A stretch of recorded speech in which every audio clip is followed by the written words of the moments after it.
Bonjour. Les pratiques protectionnistes ont été mises à mal depuis les accords du GATT en 1947 et la volonté de réduire les droits de douane. Pourtant, nous verrons dans cette vidéo qu'elles n'ont pas disparu et qu'elles n'entrent pas forcément en contradiction avec le libre-échange, dans la mesure où elles restent temporaires. La recherche de la compétitivité prix aboutit souvent sur le phénomène de la délocalisation. Les délocalisations vont avoir deux conséquences. L'augmentation du chômage, en même temps que la disparition de pans entiers de l'économie, comme par exemple le textile. Dès le XIXe siècle, l'approche de Frédéric List va justifier l'utilisation d'un protectionnisme temporaire. Le protectionnisme peut être éducateur.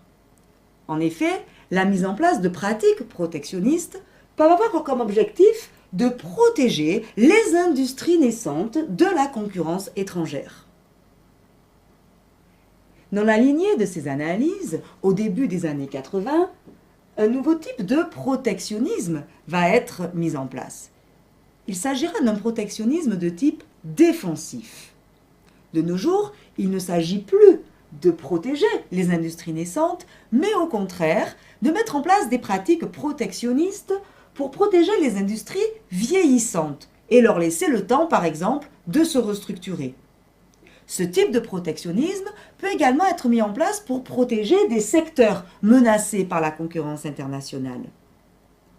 Dans les deux cas, le protectionnisme est de toute façon temporaire et surtout, il n'entre pas en contradiction avec le libre-échange. Les subventions, par exemple, qui peuvent être des subventions à la production ou à l'exportation. Une subvention à la production va permettre de soutenir certains secteurs, de manière à faire face à la concurrence internationale. On parle alors de politique commerciale stratégique. Les subventions à l'exportation, au contraire, encouragent la vente sur le marché mondial à un prix inférieur à celui pratiqué sur le territoire national.